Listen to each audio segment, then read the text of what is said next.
Welcome to this explainer, everyone. Today we're going to dive right into the exact mechanics of losing your temper. And we're going to discover why patience isn't just some dusty old virtue. It's actually, arguably, your absolute greatest asset. We're using a classic story from the fable Cottage to really map out the anatomy of impatience. We're going to track exactly how a tiny, almost invisible moment of frustration can just completely spiral out of control if we don't hit the brakes.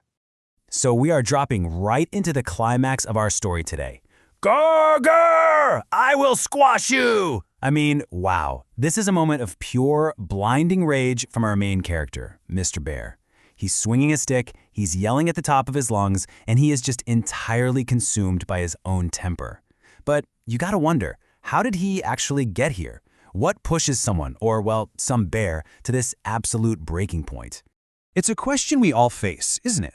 Seriously, how often does a minor annoyance just morph into a major disaster? Today, we're going to reverse engineer Mr. Bear's massive disaster to see exactly how a simple lack of patience multiplies our problems. We've all been there, right? A lost set of keys, a painfully slow internet connection, or looking for something in the kitchen that just vanished. Let's see how this universal human and bear experience really plays out. Part 1. The missing honey and the trigger of impatience. You see, impatience isn't just a fleeting feeling. It's the powerful urge to immediately abandon a situation the second what you want isn't instantly visible. Our story starts with a really simple trigger. Mr. Bear looks in his cupboard. Now, everybody knows bears love honey, but he looks and he doesn't see any. He cries out, "Oh no, no honey!"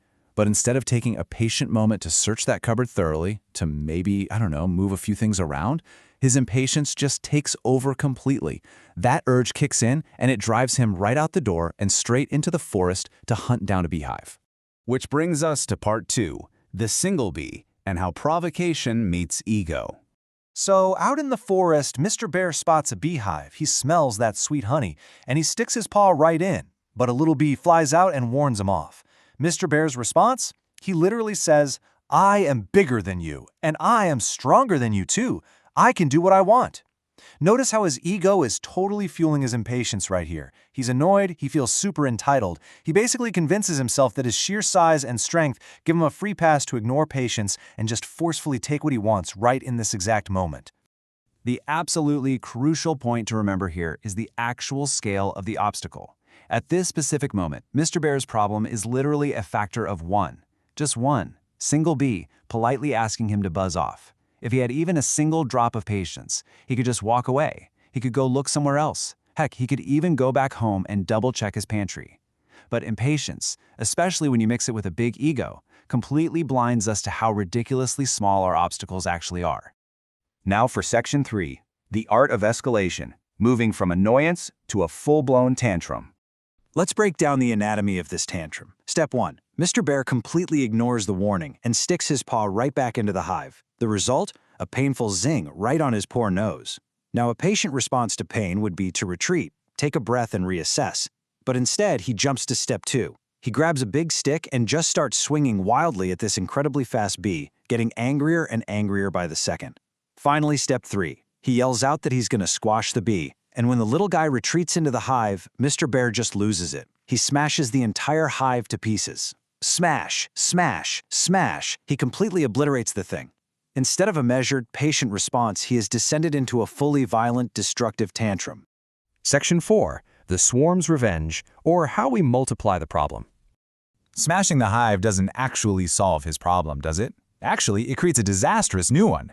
Right after the smashing stops, he starts hearing this strange sound, and it's getting louder and louder. Zzz, zzz. Yep, that one single bee he just couldn't tolerate has now turned into thousands. Thousands of extremely angry bees flying right out of the smashed wreckage. This is exactly what impatience does to us, guys. It takes a singular, highly manageable annoyance and multiplies it exponentially. And the consequences, they are immediate and they are severe. Thousands of bees chase Mr. Bear through the forest, relentlessly stinging his ear, his elbow, his arms, his legs, his hands, and oh yeah, especially his already injured nose. Zing, zing, zing. He is forced to literally run all the way back home in absolute agony and slam the door shut. Bam! All of this pain, all of this totally unnecessary suffering, simply because he could not practice a tiny ounce of patience with one single bee. Which leads us to our final section, Section 5. The Power of Patience and the Ultimate Irony. So, Mr. Bear is finally safe inside, he's crying, and he's miserably counting his bee stings. Mrs. Bear walks up, points out that he kinda lost his temper again, hands him some bee sting medicine, and then she casually mentions, "Also, we have honey in the cupboard. It's behind the flower." Just let that sink in for a second. In a perfectly calm twist of ultimate irony, she reveals that the honey he wanted so badly was in the cupboard all along. It was right there in his very own home, just hidden slightly behind the flower. This just brilliantly illustrates the main takeaway of our explainer today. On one side, we have the hot temper, right? A frantic, sweaty run into the forest, smashed hives, and 1,000 painful stings. But on the other side, we have patience. Taking just a few simple, quiet seconds to move a bag of flour in the cupboard. A hot temper is always going to get you into trouble. It quite literally manufactures huge crises out of thin air. But patience? Patience gives you the clarity to see the solutions that are already sitting right in front of you. So, I want to leave you with this final thought today.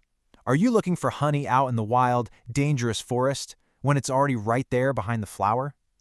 The next time you face a single bee of annoyance, maybe it's a delayed flight, a frustrating email, or just some minor inconvenience, ask yourself a very simple question. Are you going to smash the hive and multiply your problems, or will you practice the patience to just look behind the flower? Thank you so much for joining me for this explainer. Remember to take a breath, be patient, and keep learning.